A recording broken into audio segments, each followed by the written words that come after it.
Hey, Shalom, Israel. Most High in Christ bless. Most High in Christ bless y'all. Pray everybody's doing well and in good spirits. We're going to get started in just a second. All right.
Hey, Shalom, Most High in Christ bless, family.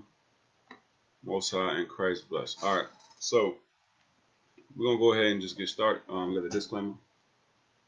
Israel united in Christ. We are not a hate group. We are not affiliated with any other Israelite group. Israel United in Christ is a non-violent Bible-based movement. We are not affiliated with the NFAC or any militia. We do not advocate or condone any acts of violence against any race, ethnicity, or gender. We advise that if anyone hears or knows of any plots to cause harm to anyone or to break the laws of the land, you must contact the proper authorities to bring awareness to any possible threat, as stated in Leviticus chapter 5, verse 1. All right. All right, without further ado, we're going to knock out the IUIC 365 4 chapters. I may hit a few precepts. We'll see. We're gonna kind of just go with the flow a little bit. If somebody want to subscribe and has the leisure to subscribe, please do so. All right, so Leviticus 22, we're going to start at verse 1. Leviticus chapter 22 and verse 1. Mhm. And the Lord spake unto Moses, saying, Speak unto Aaron and to his sons, that they separate themselves from the holy things of the children of Israel, and that they profane not my holy name in those things which they hallow unto me. I am the Lord. Say unto them, Whosoever he be of all your seed among your generations, that goeth unto the holy things, which the children of Israel hallow unto the Lord, having his uncleanness upon him, that soul shall be cut off from my presence. So as we know, the Levitical priesthood was established, all right, and that was for Aaron and his sons, all right. So it was certain things that were consecrated that could not be touched by the rest of Israel, or if you were unclean, for example. So real quick, let's get Exodus 40 to look at that. I'm just gonna hit a few precepts here and not too much. Exodus 40, and we're gonna start at verse 13. The book of Exodus, chapter 40 and verse 13. Yep. And thou shalt put upon Aaron the holy garment. Thou shalt put upon Aaron the holy garments. All right, go ahead. And anoint him and sanctify him, that he may minister unto me in the priest's office. So Aaron was what? Consecrated, anointed to minister to the Most High in the priest's office. Go ahead. And thou shalt bring his sons and clothe them with coats. He said, and thou shalt bring his sons and clothe them with coats. Right? So that's the Levitical priesthood. Go ahead. And thou shalt anoint them, as thou didst anoint their father, that they may minister unto me in the priest's office. For their anointing shall surely be an everlasting priesthood throughout their generations. So now let's go back. So what verse we in now? All right, let's read that. Leviticus chapter 22 and verse 4. What man soever of the seed of Aaron is a leper, or hath a running issue, he shall not eat of the holy things until he be clean. And whoso toucheth anything that is unclean by the dead, or a man whose seed goeth from him, or whosoever toucheth any creeping thing, whereby he may be made unclean, or a man of whom he may take uncleanness, whatsoever uncleanness he hath, the soul which hath touched any such shall be unclean until even, and shall not eat of the holy things, unless he wash his flesh with water. And when the sun is down, he shall be clean, and shall afterward eat of the holy things, because it is his food. That which dieth of itself, or is torn with beasts, he shall not eat to defile himself therewith. I am the Lord.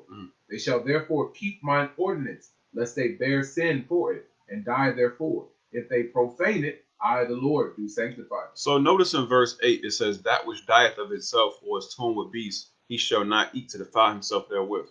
But I want to show y'all something. Show y'all that these laws are only given to us. I'm going to show you a law that proves that these laws was for us and prove that God cares about us and doesn't care about the other nations. So let's get Deuteronomy 14. While we on that subject of things being torn of beasts, let's get Deuteronomy 14. And I think it's verse 21. Yes, let's read that. Deuteronomy chapter 14 and verse 21. Ye shall not eat of anything that dieth of itself. So here's just a similar law. It says, "Ye shall not eat of anything that dieth of itself." Go ahead. Thou shalt give it unto the stranger. Thou shalt do what? Give it unto the stranger. That's who. That's Esau, for example. Moab, for example. Ammon, for example. Go ahead. That is in thy gates, that he may eat it. That he what? That he may eat it. You said thing that he may eat it. Go ahead. Or thou mayest sell it unto an alien. Or sell it to an alien, because they're not holy, and the Lord is not their God. Go ahead. For thou art an holy people. So it says, because you are an holy people, you can't eat those things, but they can, because they are not a holy people. There is no equality. Why fight for it? Go ahead. For thou art an holy people unto the Lord thy God. Thou shalt not seize a So that was it. Let's go back. Leviticus chapter 22, verse 9. They shall therefore keep my ordinance, lest they bear sin for it, and die therefore if they profane it. I, the Lord, do sanctify them. Go ahead. There shall no stranger eat of the holy thing. A sojourner of the priest or an hired servant shall not eat of the holy thing. Go ahead. But if the priest buy any soul with his money, but if he purchased somebody with his own money, go ahead. He shall eat of it. Why? Because that person is now sanctified through the priest, because the priest purchased him. Go ahead. And he that is born in his house, they shall eat of his meat. If the priest's daughter also be married unto a stranger, she may not eat of an offering of the holy things. But if the priest's daughter be a widow or divorced and have no child, and is returned unto her father's house, and is what? And is returned unto her father's house, what? As in her youth, she shall eat of her father's meat. So think, but if she returns to her father's covering, if she be divorced or be a widow, then she returns to her father's house, then she can eat those things. The reason why I pinpointed that is because a woman was commonly under her father's covering. You understand? The independent woman is not birthed from the Bible. The independent woman is birthed from Babylon. You understand? So read that verse again. Watch that. But if the priest's daughter be a widow, if the priest's daughter, she's grown up and then she had a husband, but now she's a widow. Her husband dies. Go ahead. Or divorced, or she got put away. Go ahead. And have no child, and is returned unto her father's house, as in her youth, she shall eat of her father's meat. But there shall no stranger eat thereof. Go ahead. And if a man eat of the holy thing unwittingly, I mean, he did it in ignorance. He didn't know that that thing was holy. Go ahead. Then he shall put the fifth part thereof unto it, and shall give it unto the priest with the holy thing. Go ahead. And they shall not profane the holy things of the children of Israel, which they offer unto the Lord, or suffer them to bear the iniquity of trespass when they eat their holy things. For I, the Lord, do sanctify them. And the Lord spake unto Moses, saying, Speak unto Aaron and to his sons, and unto all the children of Israel, and say unto them, Whatsoever he be of the house of Israel, or of the strangers in Israel, that will offer his oblation for all his vows, and for all his freewill offerings, which they will offer unto the Lord for a burnt offering, you shall offer at your own will a male without blemish, of the beeves, of the sheep, or of the goats. But whatsoever hath a blemish, that shall ye not offer, for it shall not be acceptable for you. And whosoever offereth a sacrifice of peace offerings unto the Lord to accomplish his vow, or a free will offering in beeves or sheep, it shall be perfect to be accepted.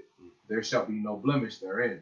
Blind, or broken, or maimed, or having a wind, or scurvy, or scab, ye shall not offer these unto the Lord, nor make an offering by fire of them upon the altar. So when it said beeves, a beeve is going into something like an oxen, for example, something that's in that family of oxen, bulls, and things of that nature. So when it said of the beeves, Beeve, that goes into the ox in that family. All right, beeves.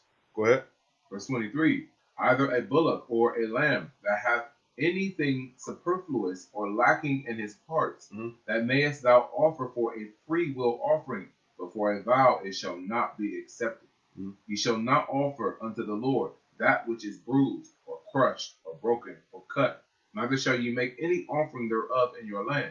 Neither from a stranger's hand shall ye offer the bread of your God of any of these, because their corruption is in them, and blemishes be in them. They shall not be accepted for you. And the Lord spake unto So Moses. these offerings couldn't have no scratches, no bruises. So like when you use the word scurvy, that's just having scratches, etc. We in Leviticus 22 and what was that, verse 23? We in Leviticus 22 and verse 23. Oh, actually, we just read 25. Thank you, Brother Judah. Appreciate you, Prophet. So read, what verse is that? Okay, let's read that again. Neither from a stranger's hand shall ye offer the bread of your God of any of these, because their corruption is in them, and blemishes be in them. They shall not be accepted for you. Right. The Lord spake unto Moses, saying, when a bullock or a sheep or a goat is brought forth, then it shall be 7 days under the dam, and from the 8th day and thenceforth it shall be accepted for an offering made by fire unto the Lord. And whether it be a cow or ewe, ye shall not kill it, and her young both in 1 day. Right. And when ye will offer a sacrifice of thanksgiving unto the Lord, offer it at your own will. The same day it shall be eaten up. You shall leave none of it until the morrow. I am the Lord. Therefore shall ye keep my commandments and do them. I am the Lord.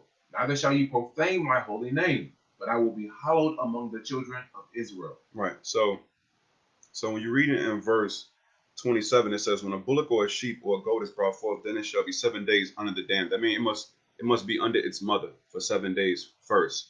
When they use the word dam, is referring to that animal's mother. All right. So it says it shall be 7 days under the dam. That's that animal's mother. All right. Go ahead, continue. What verse is that? 32. Yes, verse 32. Read that again. Neither shall ye profane my holy name, but I will be hallowed among the children of Israel.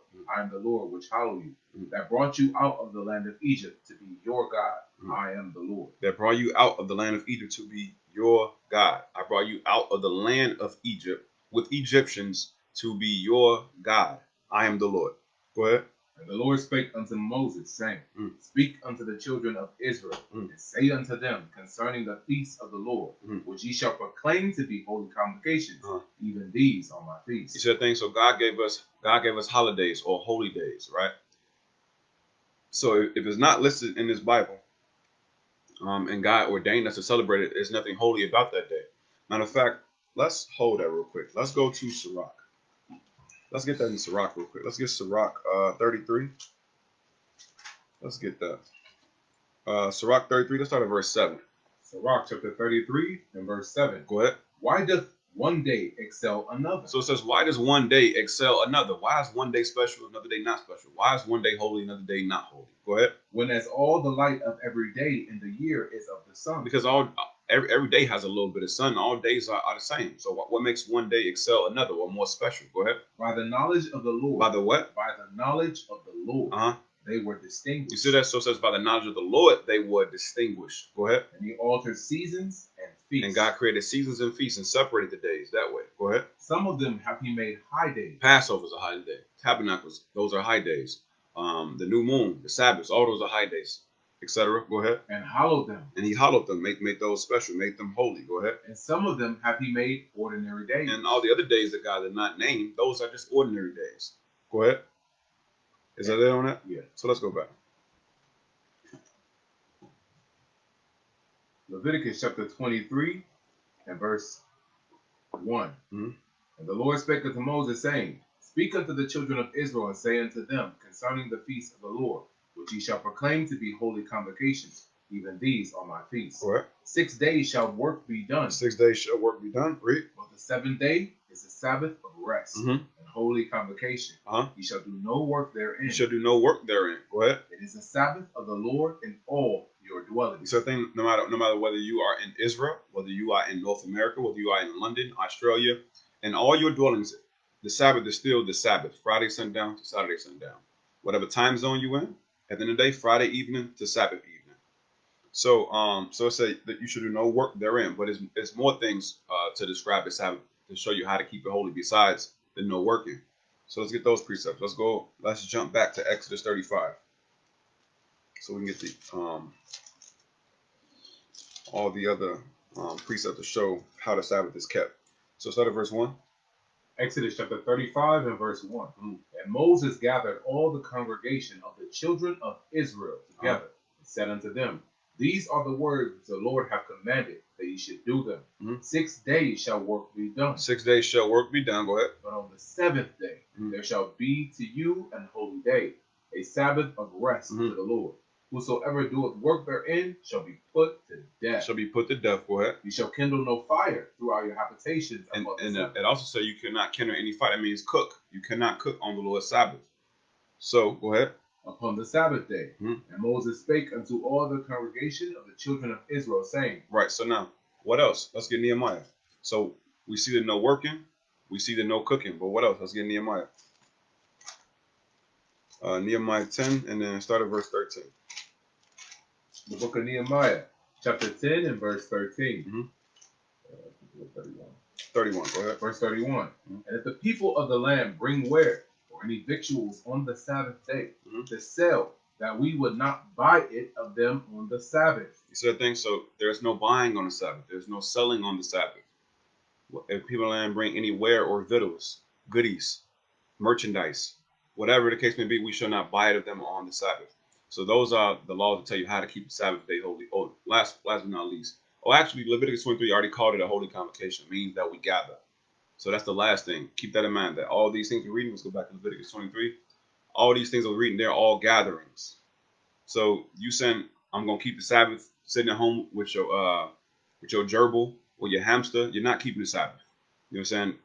You have to convocate. You got to come out of your comfort zone and convocate. So let's go ahead and read on. Leviticus 23 and verse 4.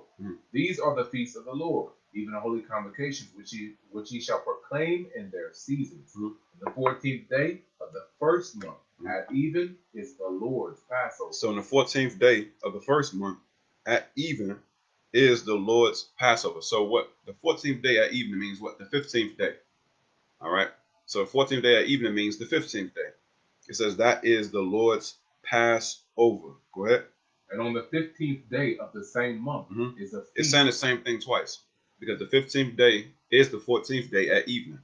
So it's saying the same thing. Go ahead. And on the 15th day of the same month is the feast of unleavened bread unto the Lord. You see that? It is the feast of unleavened bread unto the Lord. Let's get Luke 22. So the first day of Passover is also the first day of unleavened bread. So let's get Luke 22. And I'm going to show you that. Let's get Luke 22. And I'm going to start at, we're going to start at verse 1. Luke chapter 22 and verse 1. Now the feast of unleavened bread drew nigh, which is called the Passover. So the feast of unleavened bread drew nigh, meaning drew near. It says, which is called the Passover. Because the first day of Passover is also the first day of the feast of unleavened bread. So it's saying the same thing. So let's go back. Oh, actually, let's go to First Esdras too. First Esdras also calls the feast of unleavened bread a slightly different name. So let's go to First Esdras in the Apocrypha. The Apocrypha is the 14 books that were removed from the KJV. So if you don't have one, I suggest you go to like Amazon, type in KJV Apocrypha. It's a red book. It's small. Got 14 books that were removed by the Protestant Church.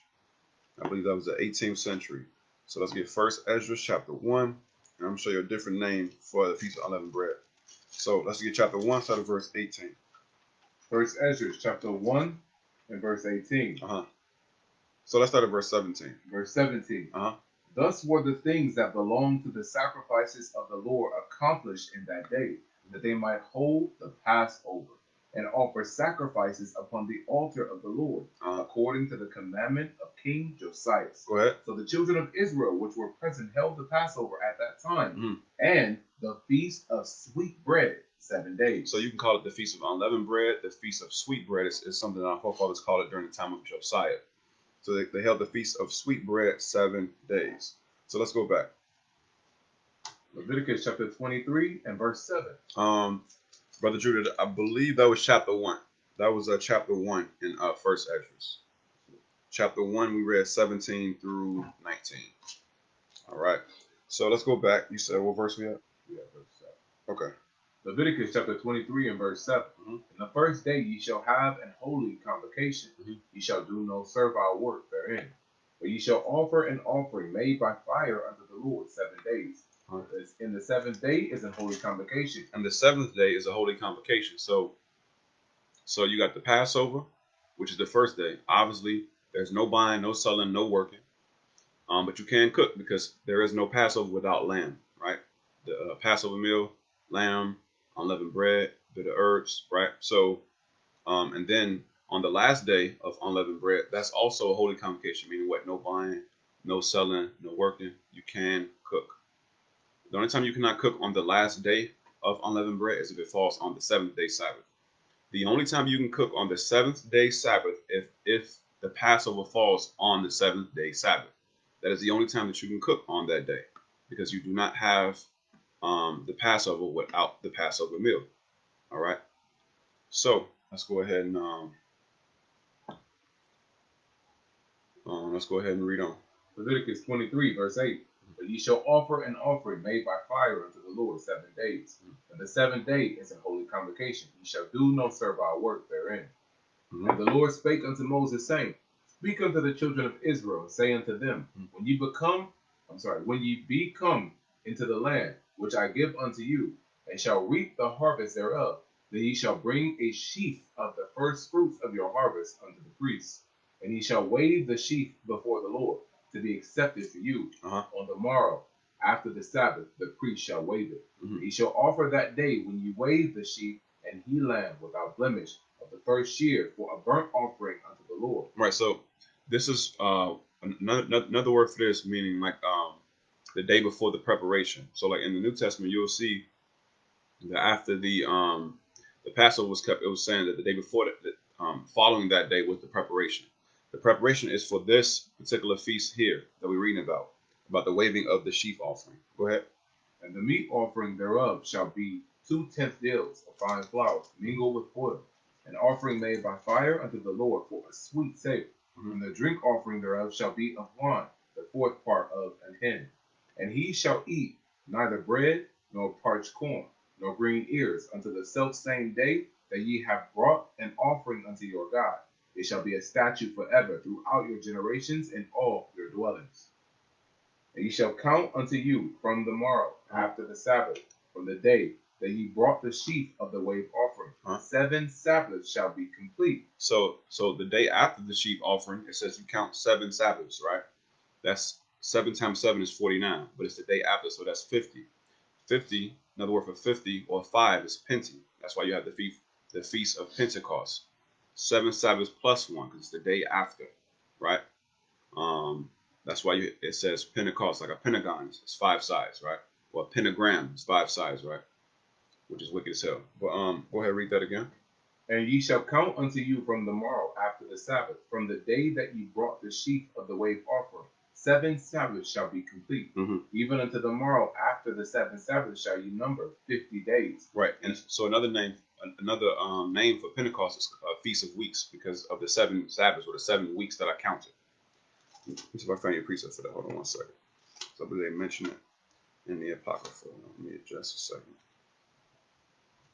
Let me find something. Let me look at it.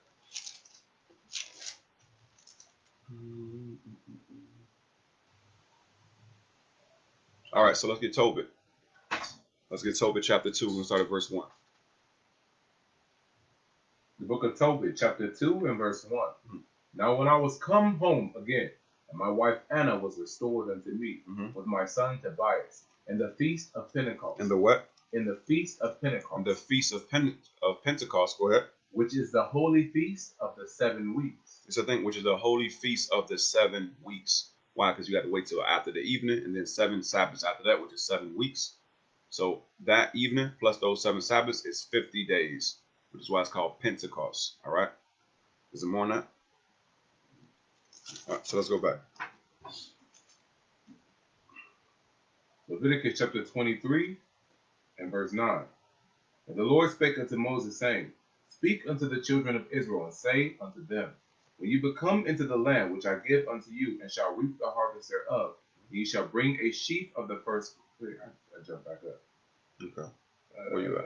Verse. Let's see. 18? No, I'm sorry, verse 17. Leviticus chapter 23 and verse 17. Ye shall bring out of your habitations 2 wave loaves of 2/10 deals. They shall be of fine flour. They shall be baken with leaven. They are the first fruits unto the Lord. And ye shall offer with the bread 7 lambs without blemish of the first year, and 1 young bullock and 2 rams. They shall be for a burnt offering unto the Lord, with their meat offering and their drink offerings, even an offering made by fire of sweet savor unto the Lord. Then ye shall sacrifice 1 kid of the goats for a sin offering, and 2 lambs of the first year for a sacrifice of peace offerings. And the priest shall wave them with the bread of the first fruits for a wave offering before the Lord, with the 2 lambs. They shall be holy to the Lord for the priest. And ye shall proclaim on the selfsame day. So as you see, we have meat offerings, drink offerings, things of that nature. So that's what Colossians is talking about when it says, let no man judge. Get that real quick. Colossians 2. Colossians 2, and let's start at verse 16. That's what many Christians, like I say, you see, the Bible says, let no man judge you in meat or in drink. They have no clue what they're talking about. So let's read Colossians 2 and 16. This is what they try to pervert and twist for you.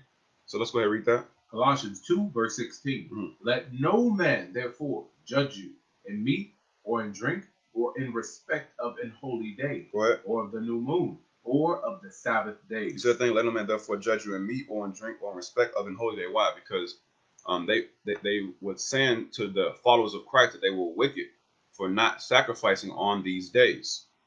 They were saying that they were wicked for not sacrificing on these days.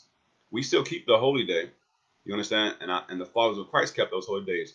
But those who did not believe in Christ were saying that those men were wicked because they were not sacrificing. We know we don't sacrifice. Why? Because the body is of Christ now. You understand? All the burning on the altar, we don't do that anymore. The pouring of the drink offerings, we don't do that. Christ has already given his body and poured out his blood for us. So we know that part, we don't do that. So no one can say that we're wicked. That's what it means. It says, let no man therefore judge you. I mean, say that you're wicked because you're not keeping the holy day properly. I mean, you're not showing the holy day the proper respect. That's why it says what? Read again. Colossians chapter 2 and 16. And verse 16. Let no man therefore judge you in meat or in drink or in respect of any holy day. So let no man say that you're wicked. Let no man condemn you for not keeping the holy day in respect of how we did it before Christ. That's what Paul is going into. We still keep the holy day, but we're not keeping it to the letter as we did before Christ. Let's get Hebrews. Another precept for that. Let's get Hebrews 9. Hebrews 9, and let's start at verse 9. Hebrews chapter 9 and verse 9. Which was a figure for the time then present. So the meat offerings and drink offerings, all those things were just a figure for the time then present. Go ahead. In which were offered both gifts and sacrifices. So the thing which we offered both gifts, oblations, and sacrifices. Go ahead. That could not make him that did the service perfect. Go ahead. As pertaining to the conscience. It was all carnal. It was all it became ritualistic, so to speak, where it wasn't really affecting the conscience. Oh, okay, I sinned. Okay, I'm gonna bring a lamb. All right, let bygones be bygones. Now under Christ, we understand that when we sin, we number one, we're pushing the kingdom back further because we're in the midst of sin. 2, we make light of his sacrifice that he committed for us. Not to mention, we didn't have the Holy Ghost working within us, because you get the Holy Ghost when you keep the commandments, according to John 14, 15 through 21. So before that, we didn't have the Spirit working within us like that. So it couldn't make the coming thereunto perfect, the way we have Christ working within us today. So let's read on. Which stood only in meats and drinks. You said things, so prior to Christ, those things stood only in meats and in drinks. Go ahead. And in diverse washings and carnal ordinances. And carnal ordinances, gifts, etc. Go ahead. Imposed on them. Those things were imposed on us. How long? Until the time of Reformation. Until the time of Reformation, things will be reformed according to a new fashion, a new way. Read on. But Christ, being come and a high priest of good things to come, by a greater and more perfect tabernacle. You said things, so Christ is now what? Christ is in place of all those ordinances, all those oblations, all those sacrifices. Christ is in place of all those things. So let's go back to Leviticus. Leviticus chapter 23 and verse 21. Ye shall proclaim on the selfsame day that it may be an holy convocation unto you. Ye shall do no servile work therein. It shall be a statute forever in all your dwellings throughout your generations. And when ye reap the harvest of your land, thou shalt not make a clean riddance of the corners of thy field when thou reapest, neither shalt thou gather any gleaning of thy harvest. Thou shalt leave them unto the poor and to the stranger. I am the Lord your God. Right.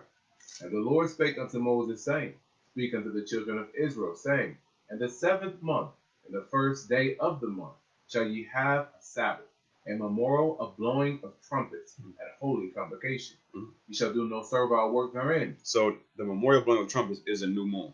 All right. The memorial blowing of trumpet is the new moon. Right. It's the new moon of the 7th month. Notice it says in the 7th month, in the 1st day of the month. So remember, the new moon starts the new month. So it's showing you that the memorial blowing of trumpets is the new moon. It's a special new moon. All right. The new moon. The 7th new moon is special. That one is called the memorial blowing of trumpets. Let's get a precept for that. Let's get Sirach 43. So that particular new moon, the 7th one, is called the memorial blowing of trumpets. So let's go to Sirach 43, Ecclesiasticus and the Apocrypha, the 14 books that were removed. So let's get Sirach 43, and let's start at verse 6. Sirach chapter 43 and verse 6. He made the moon also to serve in her season for a declaration of time. So God made the moon to serve in her season for a declaration of times. Go ahead. And a sign of the world. Come on. From the moon is the sign of feast. You see that? The moon is the sign of feast. So in order to calculate the different feasts, you need the moon. Go ahead. A light that decreaseth in her perfection. Go ahead. The month. You see the thing? A light that decreaseth in her perfection. Meaning what? The first moon, the new moon, is a full moon because it decreases in its perfection. So it's perfect first. It's increased to the maximum first, and then it decreaseth in her perfection. It doesn't stay full the whole time. It decreases. And then it's a cycle. They call them moon phases. So let's read on. The month is called after her name. The month is called after her name because the new moon starts the new month. Go ahead. Increasing wonderfully in her changing. You see that thing? It decreases in her perfection, and then it increases back to perfection, which is the full moon. Go ahead. Being an instrument of the armies above, shining in the firmament of heaven. You see that thing? Shining in the firmament of heaven. And the moon has nothing to do with the 7th day Sabbath. You understand? I'll show you that. Let's get Genesis 1. The moon has nothing to do with the 7th day Sabbath. I know it's a lot of things getting passed around out on the internet, but the moon has nothing to do with the 7th day Sabbath. For example, let's get Genesis chapter 1 verse 5. Genesis chapter 1 and verse 5. So watch this. And God called the light day. God called the light day. Go ahead. And the darkness he called night. And the darkness he called night. Go ahead. And the evening and the morning were the first day. The evening and the morning were the first day. The evening and the morning were the first day. Notice the day starts at evening. That's all we read in Leviticus 23 in the beginning about the Passover. It says Passover is the 14th day at evening, meaning the 15th day. All right. So now it shows you that night comes first. Night has seniority. Darkness was here first. It has seniority. Darkness, then light. That's the first day. Now watch this. Jump over to verse 14. Verse 14. And God said, Let there be lights in the firmament of the heaven to divide the day from the night, and let them be for signs and for seasons. We just read in Ecclesiasticus or Sirach chapter 43 that the moon is for seasons. Go ahead.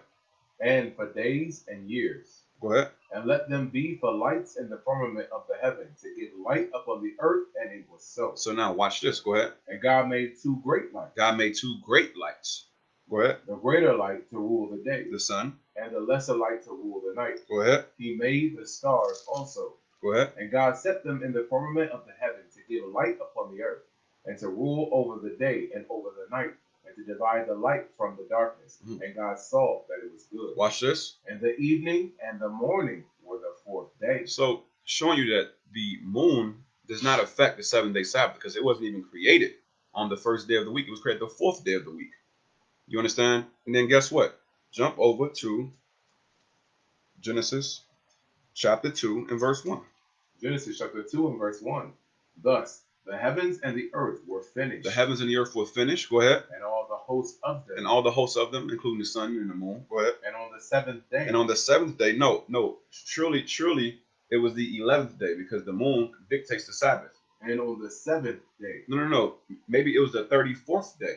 And on the 7th day. And on the 7th day, go ahead. God ended his work which he had made. And he rested on the 7th day. And he still rested the 7th day. So guess what? The moon being created on the 4th day did not dictate the 7-day Sabbath. The 7-day Sabbath has been on the same cycle since the first day. You understand? And it's a 7-day rotation. Nothing changes that. All right. The Sabbath will always be Friday sundown to Saturday sundown. The moon has nothing to do with it. The moon didn't even come to the 4th day. And God still rested on the 7th. All right. So let's go back to where we were. Leviticus chapter 23 and verse 26. Mm-hmm.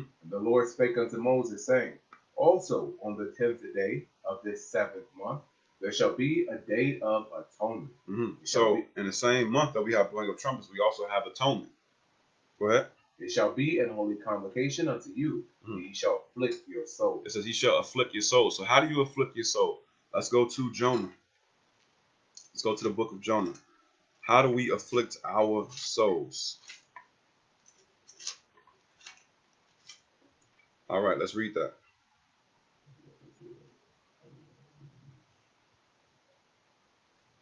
Jonah 3 and verse 7.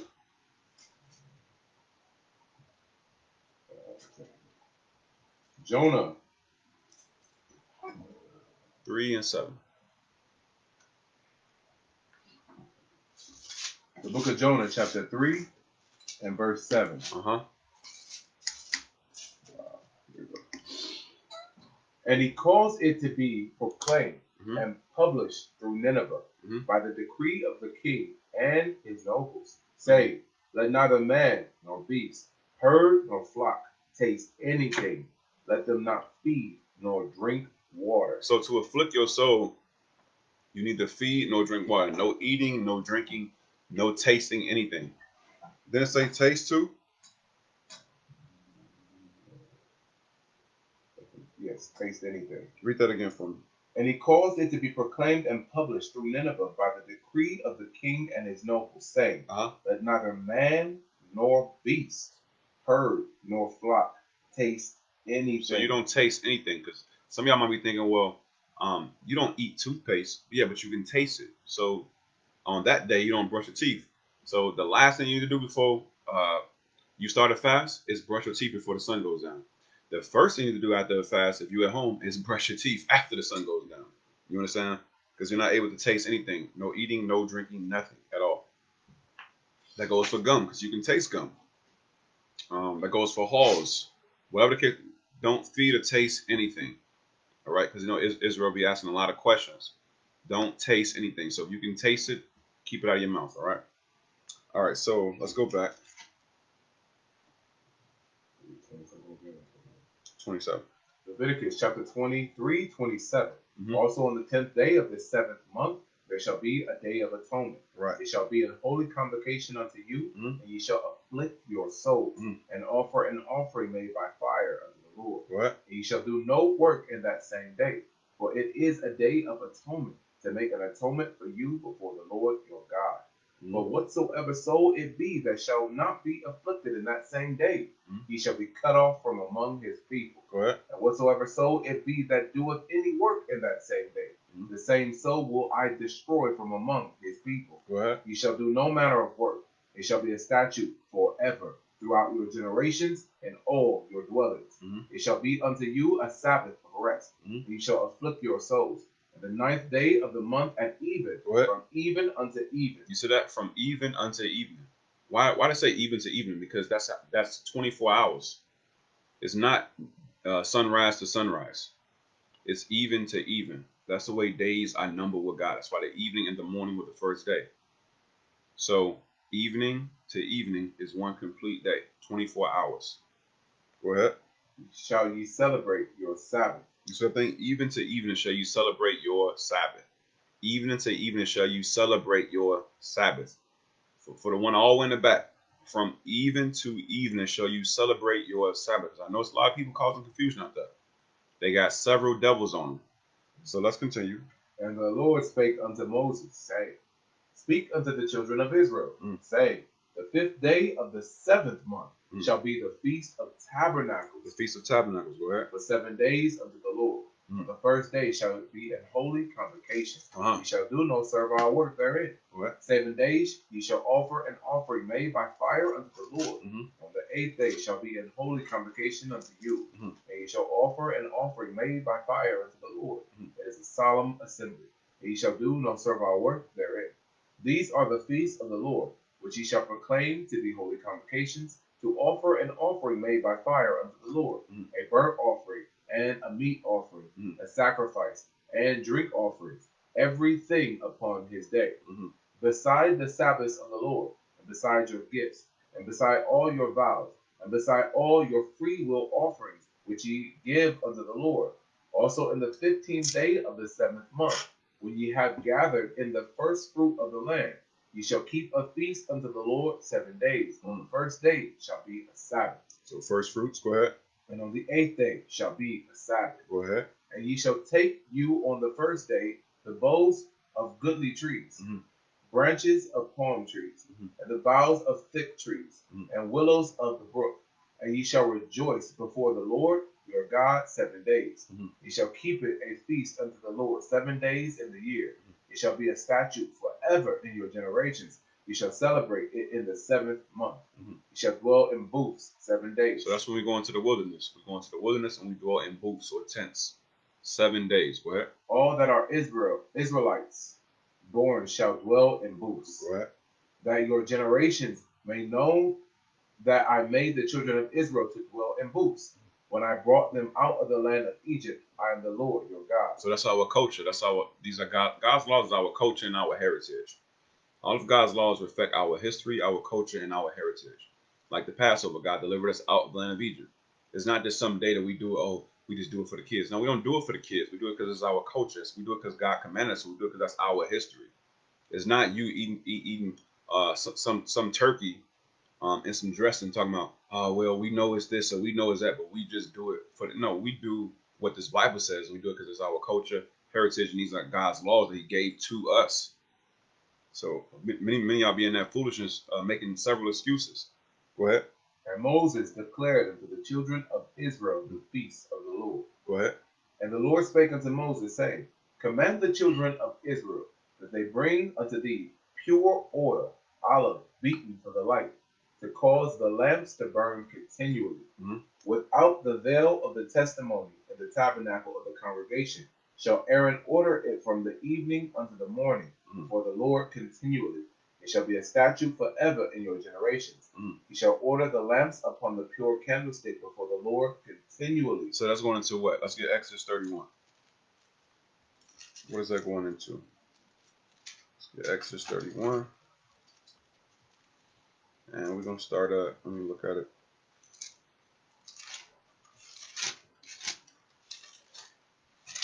All right, let's start at Exodus 31. And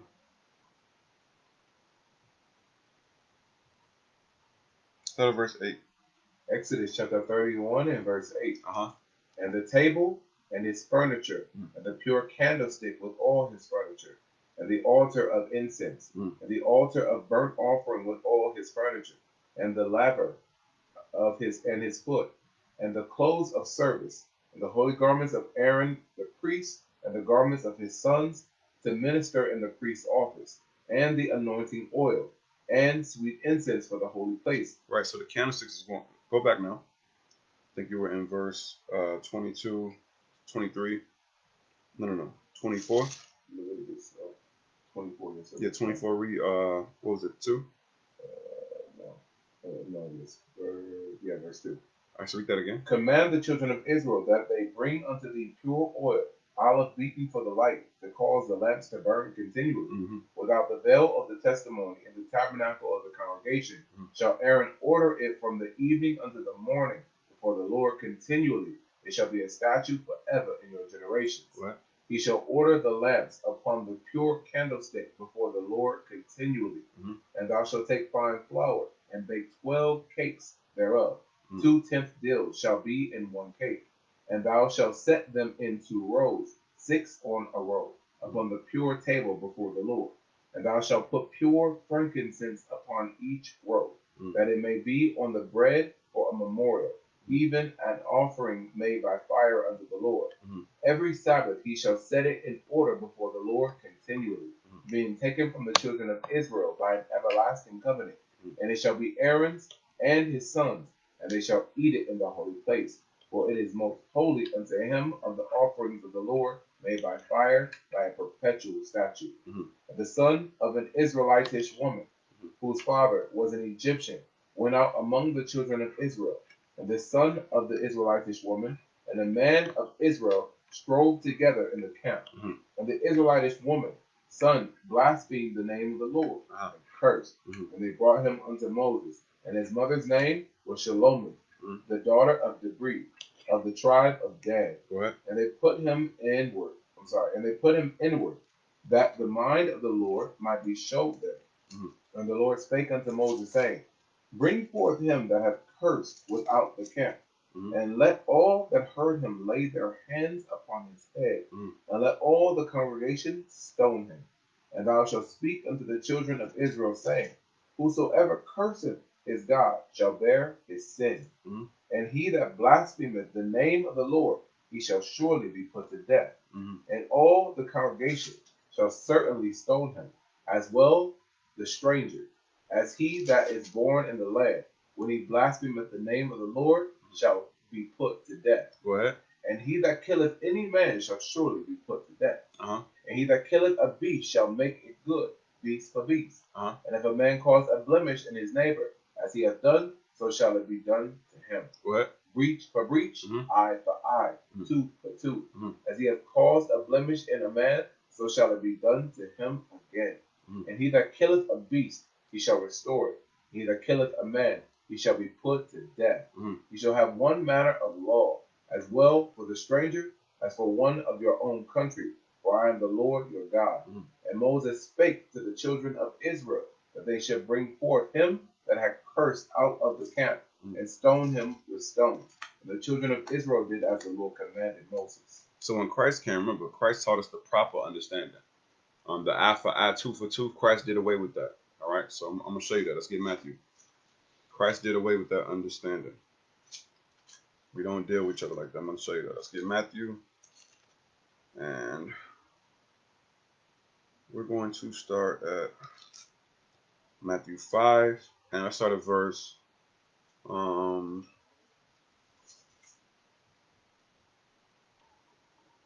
Matthew 5 and verse 38. The book of Matthew, chapter 5, and verse 38. Uh-huh. Ye have heard that it hath been said, an eye for an eye, and a tooth for a tooth. You heard what Christ said? Christ said, you have heard. Meaning what? You was taught that during the time of Moses. You have heard that have been said what? An eye for an eye, Uh-huh. and a tooth for a tooth. Eye for eye, tooth for tooth. Go ahead. But I say unto you. But Christ said, no. But I say, as the Son of God, I have authority to what? Supersede all of that. Go ahead. That ye resist not evil. He says, you resist not evil. Don't let that spirit that they in jump on you.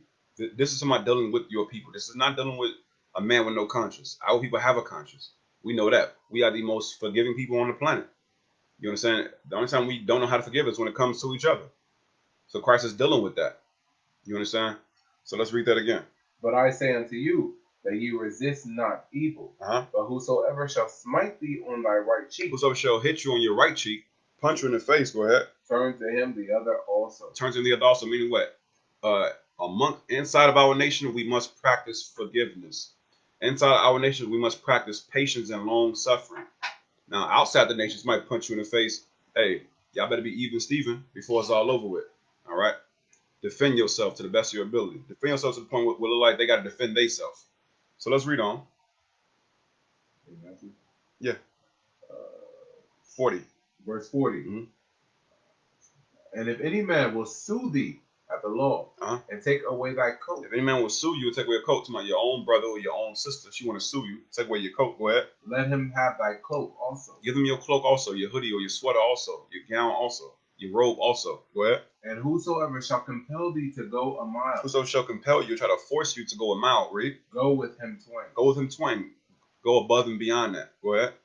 Give to him that asketh thee, and from him that would borrow of thee, turn not thou away. So let's go back now. So those laws, meaning what? For your people. That is to be exercised among your people. So Christ, he magnified the law and gave us a proper understanding of how to deal as a nation. So let's read on. 25. Leviticus chapter 25, verse 1. And the Lord spake unto Moses in Mount Sinai, saying, Speak unto the children of Israel, and say unto them, When ye come into the land which I give you, then shall the land keep a Sabbath unto the Lord. 6 years thou shalt sow thy field, and 6 years thou shalt prune thy vineyard, and gather in the fruit thereof. But in the 7th year shall be a Sabbath of rest unto the land, a Sabbath for the Lord.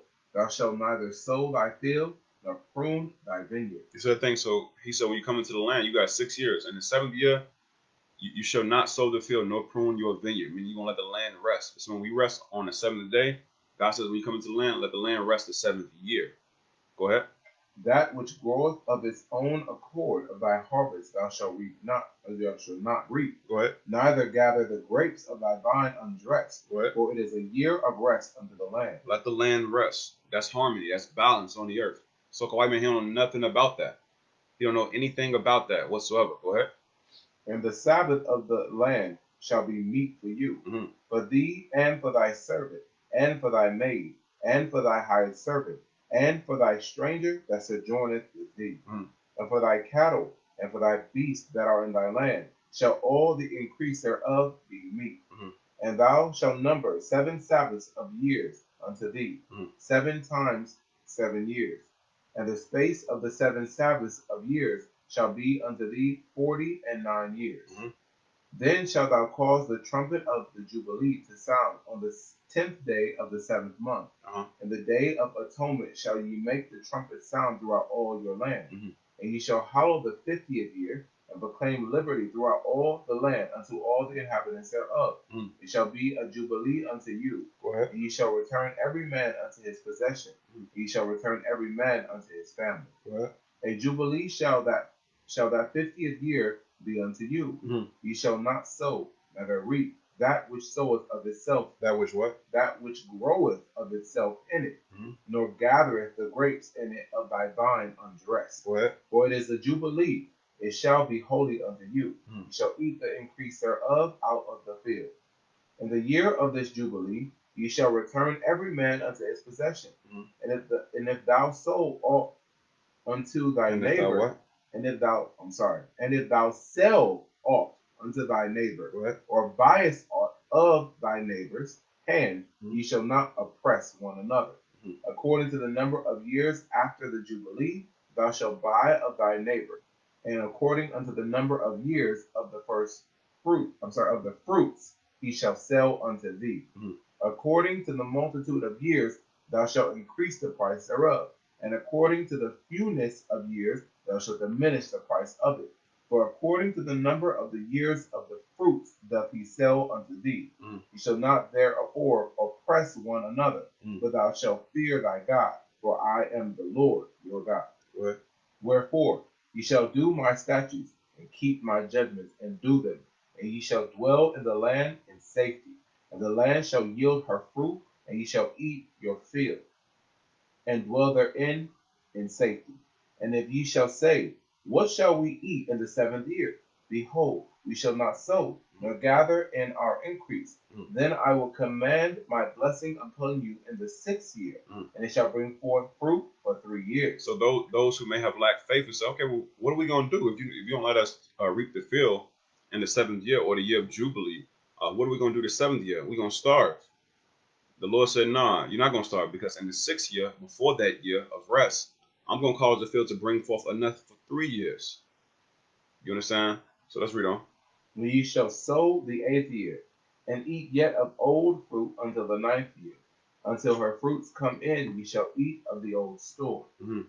The land shall not be sold forever, for the land is mine. For ye are strangers and sojourners. For ye are strangers. For ye what? For ye were. Oh, for ye were strangers and sojourners with me. You said things. So God says we were not able to sell any of the land of Israel. That is holy land. You understand? It says the land shall not be sold forever. Go ahead. And in all the land of your possession ye shall grant a redemption for the land. Mhm. And if thy brother be waxen poor, If your brother wax poor, go ahead. and have sold away some of his possession, Mhm. and if any of his kin come to redeem it, Mhm. then shall he redeem that which his brother sold. Go ahead. And if the man have none to redeem it, and himself be able to redeem it, then let him count the years of the sale thereof. So many times when we break down Deuteronomy 28, some may be quietly confused when it says, the Lord shall bring these to Egypt again with ships. By the way, we're about spake unto thee, thou shalt see it no more again, and there you should be sold unto enemies, bondmen and bondwomen, and no man shall buy thee. The word buy is interchangeable with redeem. So we always say the word buy is Quaker English, it means redeem. This is a prime example of showing you that where it says redeem here, you can put the word buy here. Because it says, if thy brother be waxen poor and have sold away some of his possession, meaning his land, it says, and if any of his kin come to redeem it, meaning they come to buy it, because they know their close kinsmen sold it. They come to redeem it, meaning buy, right? So when it says, no man shall buy thee, it means redeem thee. Those words are interchangeable because it's all Quaker English. So this right here is a prime example to use as a precept to reference that word does mean buy or redeem, and they are used interchangeable. That is a footnote. So let's read on. Then shall he redeem it, that which his brother sold. Mm. And if the man have none to redeem it, and himself be able to redeem it, then let him count the years of the sale thereof, and restore the overplus unto the man to whom he sold it, that he may return unto his possession.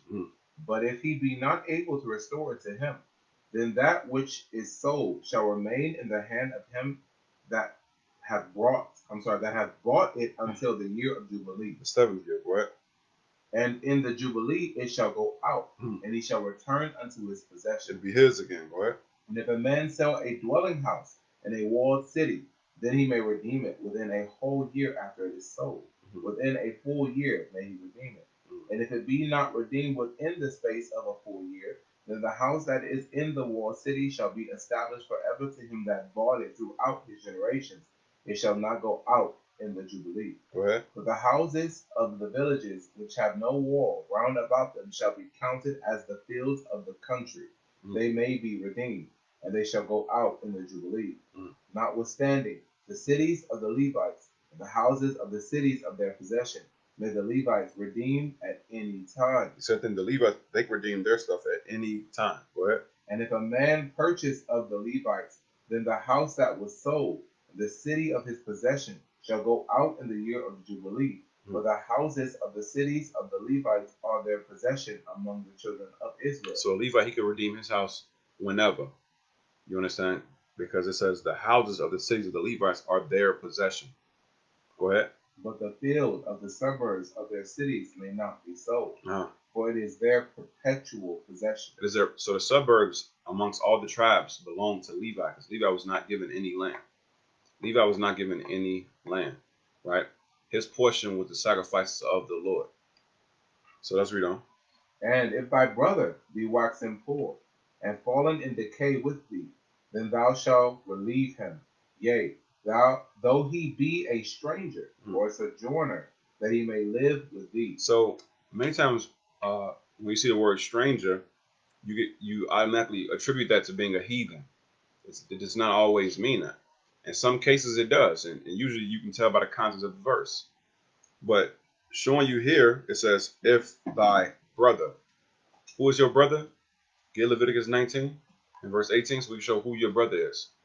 Leviticus chapter 19 and verse 18. Thou shalt not avenge, nor bear any grudge against the children of thy people. Start at verse 17. Verse 17. Thou shalt not hate thy brother in thine heart. Thou shalt not hate thy brother in thy heart. Go ahead. Thou shalt in any wise rebuke thy neighbor. So your neighbor is your brother. Let's read on now. And not suffer sin upon him. Okay, go ahead. Thou shalt not avenge, nor bear any grudge against the children of thy people. So let's see who the children of the people are. Go ahead. But thou shalt love thy neighbor as thyself. So your neighbor is the children of your people. The children of the people is your brother. Your brother is your neighbor. Your brother is the children of your people. So with that being said, let's go back to Leviticus. So brother, neighbor, children of your people, it all means the same thing. So now let's read verse 35 again. And if thy brother be waxen poor. So if your brother, meaning your neighbor, meaning the children of your people, he waxes poor. He's fallen on hard times. Come on. and fallen in decay with thee. Then the Bible calls it fallen in decay. Go ahead. Then thou shalt relieve him. Yea, though he be a stranger. Though he might not be from the land that you dwell in. Go ahead. Or a sojourner, that he may live with thee. Come on. Take thou no usury of him. Another word for usury in Babylon, they call it interest. Interest. A certain fee that's accumulating over time. God says don't do that. That's evil. Go ahead. Take thou no usury of him, or increase, but fear thy God, that thy brother may live with thee. Come on. Thou shalt not give him thy money upon usury, nor lend him thy victuals for increase. Don't lend for the opportunity to make a profit off of your people. That is evil. So thou shalt not lend for increase or for usury. Come on. I am the Lord your God, which brought you forth out of the land of Egypt, to give you the land of Canaan, and to be your God. It's the thing, I am the Lord the God who brought you out of Egypt, meaning I had to destroy them. Now I'm bringing you into Canaan to give you their land, meaning what? God destroyed them all. God is not for everybody. This verse alone shows you that God does not deal with everybody. It says, I am the Lord your God. That's number one. Number two, it says, which brought you forth out of the land of Egypt. So what I have to do to them? I had to destroy them. Get that real quick in Isaiah 43. Isaiah 43 verse 3. The book of Isaiah, chapter 43 and verse 3. How do we get out of Egypt? Go ahead. For I am the Lord thy God, the Holy One of Israel, thy Savior. I gave Egypt for thy ransom, Ethiopia and Seba for thee. You said, I gave Egypt for thy ransom. So what did he give them? He gave them death. He gave them blood, murder. That's what he gave them. He gave them their own lives to secure our safe exit. Ransom is something you give to secure the safe exit of a victim. We were the victims in Egypt. God gave them their own lives. He put them to death. You understand? So he says, I gave Egypt for thy ransom. So he killed them to secure our safe exit. Go ahead. Ethiopia. Ethiopia and Seba. Ethiopia and Seba for thee. Go ahead. Since thou was precious in my sight. God says we were precious in his sight. Go ahead. Thou hast been honorable, and I have loved thee. God says I have loved thee. That's that same past tense love from John 3:16. It says, for God so loved, past tense. That's talking about Israel. Because I loved thee. Go ahead. Therefore will I give men for thee. And because I love you, Israel, therefore I will kill people for you. I will give men for thee. When he says I will give men, I will put them to death. That's what it means. So let's go back. Leviticus chapter 25.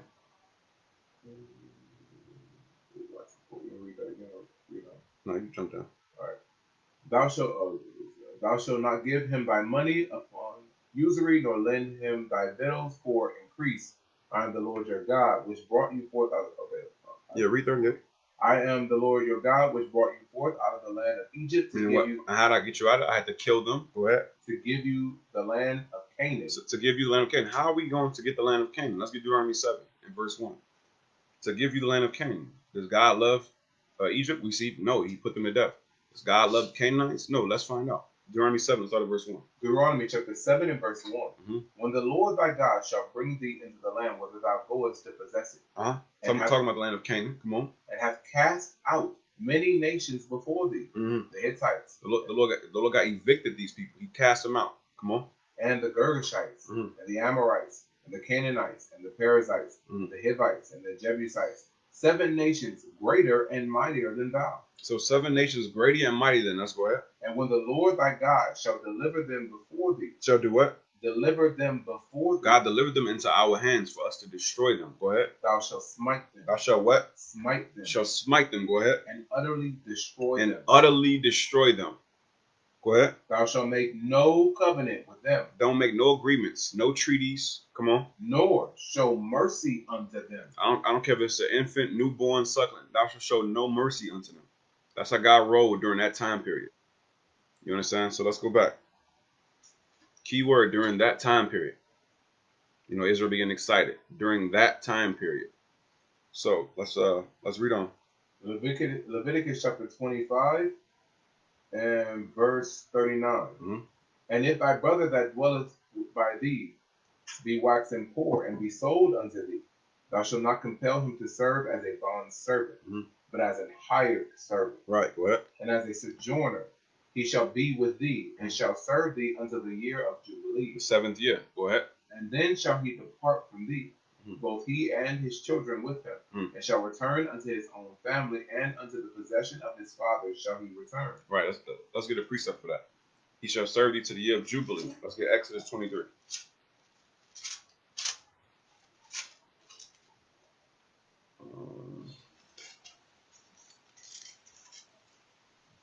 And let's start at verse. Let's start at verse.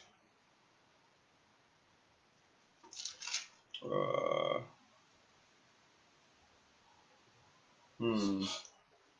want to start it. Give me a second.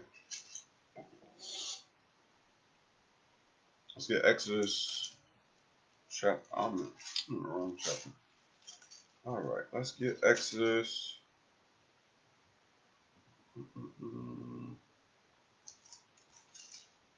21. And we're going to start at verse 2. Exodus chapter 21 and verse 2. Uh-huh. If thou buy an Hebrew servant, If you buy a Hebrew servant, meaning one of your own people, go ahead. 6 years he shall serve. 6 years shall he serve. Go ahead. And in the 7th he shall go out free. So in Leviticus, it called the 7th year the year of Jubilee, right? The same way we let our land rest on the 7th year or the year of Jubilee. Go ahead. 6 years he shall serve, and in the 7th he shall go out free for nothing. Read on. If he came in by himself, he shall go out by himself. Go ahead. If he were married, then his wife shall go out with him. Let's go back. We almost done. Leviticus chapter 25 and verse 42. For they are my servants, which I brought forth out of the land of Egypt. They shall not be sold as bondmen. Right. Thou shalt not rule over him with rigor. So we were not allowed to deal with our brothers who fell on hard times, who wanted to be sold unto us. We were not allowed to deal with them with rigor. Go ahead. But shall fear thy God. But we shall fear God, meaning we deal with him properly, because God will judge us. Come on. Both thy bondmen and thy bondmaids. Now your slaves, who you will have forever, them, go ahead. Which thou shalt have, shall be of the heathen. They shall be of the heathen, the other nations. Those were meant to be our slaves. Go ahead. That are round about you. Of them shall ye buy bondmen and bondmaids. Go ahead. Moreover, of the children of the strangers that do sojourn among you, of them shall ye buy. You can buy the heathens. That's cool. Go ahead. And of their families that are with you. You can buy their whole family. Go ahead. Which they begat in your land. Go ahead. And they shall be your possession. They shall be your possession forever. Go ahead. 46. Verse 46. And ye shall take them as an inheritance for your children. And you will pass them down to your children. Go ahead. After you, to inherit them for a possession. They shall be your bondmen forever. That was the mission for us. That every kingdom got to have slaves. Go ahead. But over your brethren, the children of Israel, ye shall not rule one over another with rigor. And if a sojourner or stranger wax rich by thee, and thy brother that dwelleth by him wax poor, and sell himself unto the stranger or sojourner by thee, or to the stock of the stranger's family. After that he is sold, he may be redeemed again.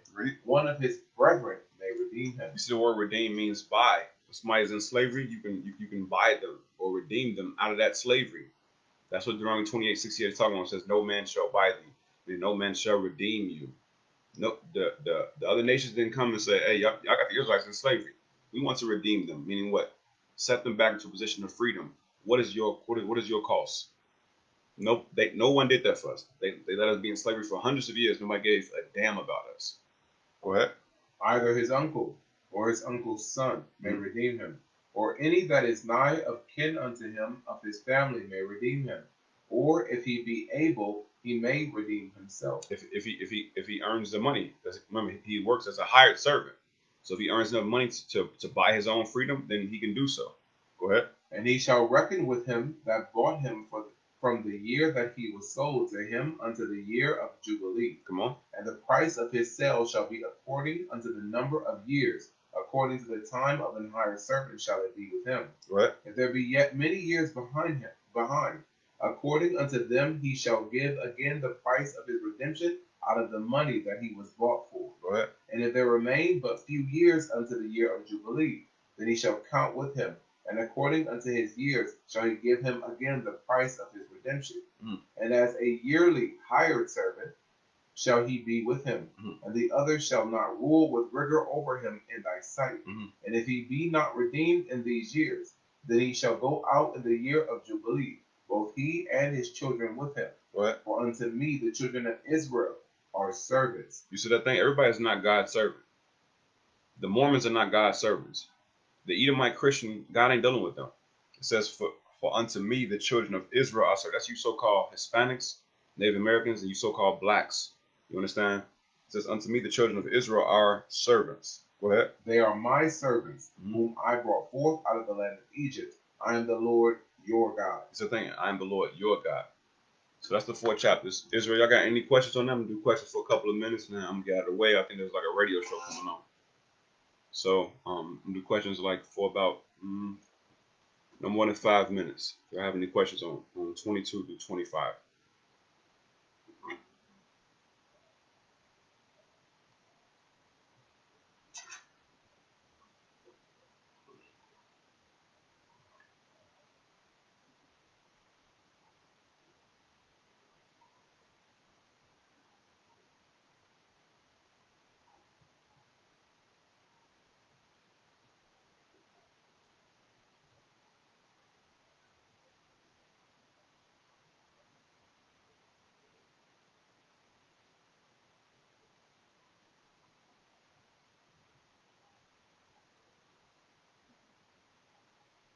If the new moon falls on the 7th-day Sabbath, can you cook? Absolutely not. Absolutely not. You can only cook if the Passover falls on the 7th-day Sabbath. For no other reason will the 7th-day Sabbath allow you to cook. Absolutely not. That is the first high holy day that we were given. And the only time you can cook on that day is if the Passover falls on that day. You cannot have a Passover without roasting a lamb with fire. No other high holy day gives you a set meal, for example.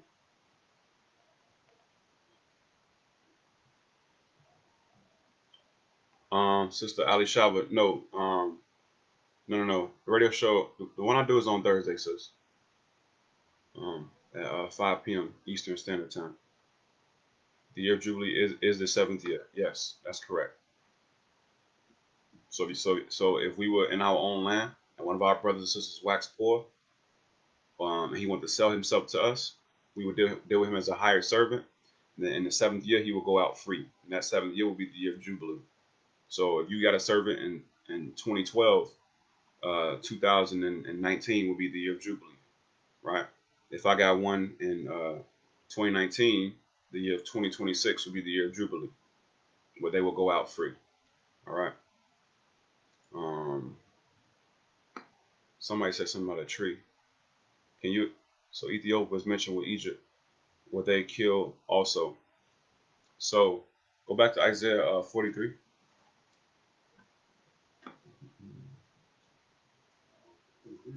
Yeah, Isaiah 43. Start at verse 3 again. Isaiah chapter 43 and verse 3. For I am the Lord thy God, the Holy One of Israel, thy Savior. I gave Egypt for thy ransom, Ethiopia and Seba for thee. So God has gave you a list of nations who he has judged for our sakes. So yes, God has judged them. That's what they all would just mention. Ethiopia and Sabia. That word Sabia is short for the Sabians.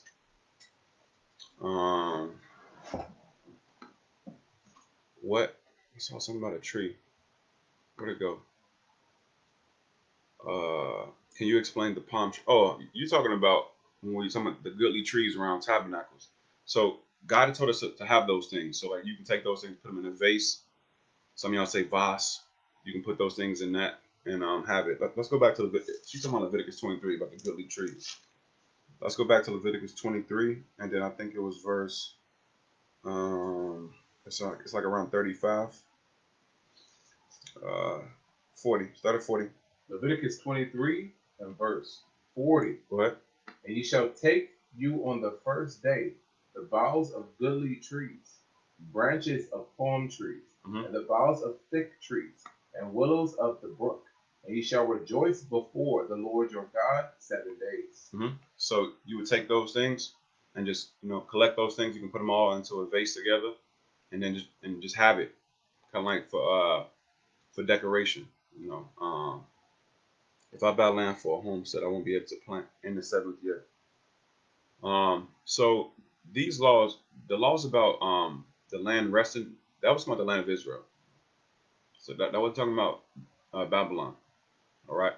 Now I seen something else about Corinthians. What does that have to do with? Let me look at that. So would it be possible for explanation of 1 Corinthians 11 and 14? What does that have to do with Leviticus? Let me look at that. 11 and 14. Does not even nature itself teach you that the man have long hair? It is a shame unto him. So I'm not dealing with that right now.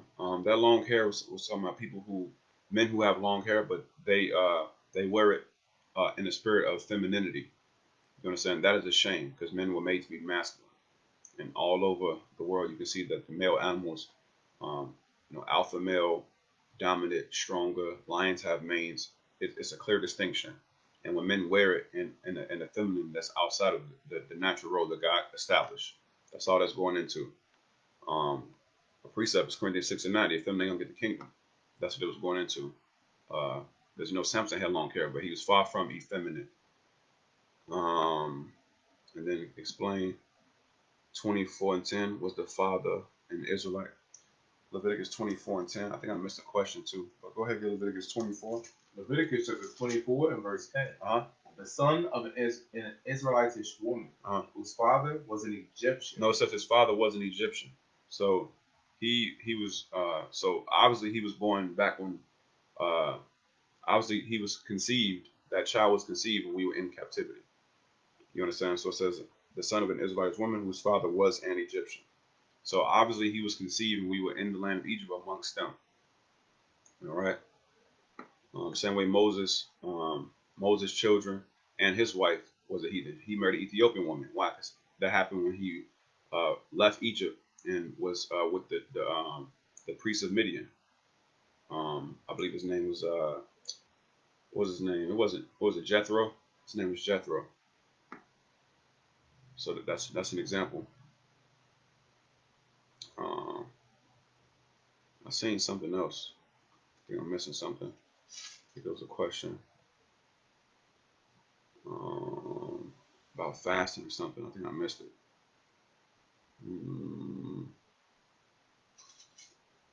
I think I missed it. Romans 14, 2, 3. Was this referring to fasting?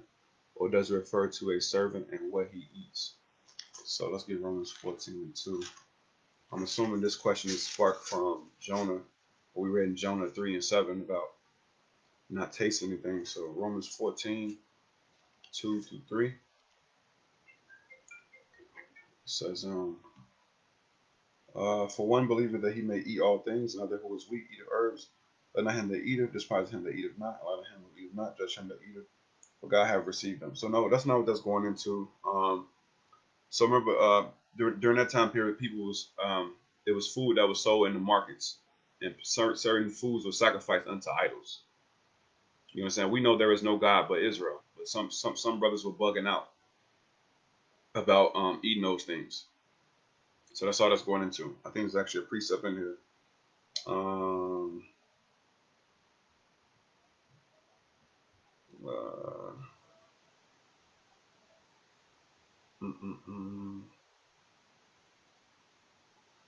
on a second.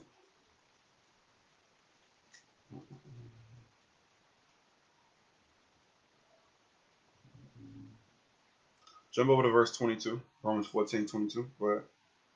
The book of Romans, chapter 14 and verse 22. Hast thou faith? Have it to thyself. Because some brothers have faith. Like, come on, I don't care if this food is sacrificed to Zeus. There ain't no damn Zeus because the brother faith is strong. But somebody else is like, nah, man, that food sacrificed to Zeus. If we eat it, we in sin. We shouldn't do this thing. And then you like, hell no, man, I'm eating this food. And then you would damage the faith of the next brother because he's thinking that maybe you just don't give a damn. Maybe you just don't believe. Maybe you just wicked. And then you can ruin his walk because he's weak in the faith. Because he believes there's some sort of power in the name of Zeus or something being prayed to a fictional character. He might think it's power in that thing. So go ahead. Hast thou faith? So it says, if you have faith, go ahead. Have it to thyself before God. Have it to yourself before God, because you don't want to damage another man's walk I'm gonna give you a precept for that real quick. Let's get Corinthians chapter 10, because things were being sacrificed to idols. Things were being spirits were being prayed into the food. All kind of weird stuff like that. So let's get Corinthians 10 verse 25. 1 Corinthians chapter 10 and verse 25. Start at 24. Verse 24. Uh-huh. Let no man seek his own. So it's going into what we just read in Romans about have faith, have it to yourself. Let no man seek his own. It's saying the same thing. Go ahead. But every man another's wealth. Seek another man's wealth. Go ahead. Whatsoever is sold in the shambles. Whatsoever food is sold in shambles, meaning like a lot of places have the markets in the streets as you walk. So that's called a shambles. So Paul is saying whatsoever is sold in shambles, like meats, for example. Go ahead. That eat. He said what? That eat. Paul said just eat it. Go ahead. Asking no question. Don't be asking. Hey, was this steak consecrated to Allah? Hey, was that cheeseburger consecrated to Diana? Hey, was that lamb chop consecrated to Isis?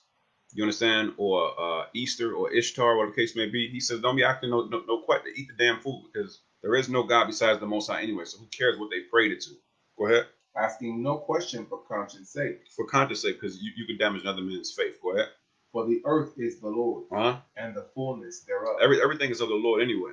There is no one else. So they can pray to whoever they want to pray to. So that wasn't necessarily going into fasting. All right. So I hope that deals with that. And I think that was it. Let me see. Okay. Israelite woman means she was not fully an Israelite. She was a heathen. Her father, it tells you her father was an Egyptian. All right. So she was a heathen. There's no such thing as being half Israelite or a full Israelite. Yeah, I guess you could be a full Israelite. Your father's Israel, but there's no half or not fully. Either you're Israel or you're a heathen. That's it, sis. All right. So Most High in Christ bless y'all. I appreciate y'all. All right. So Most High in Christ bless.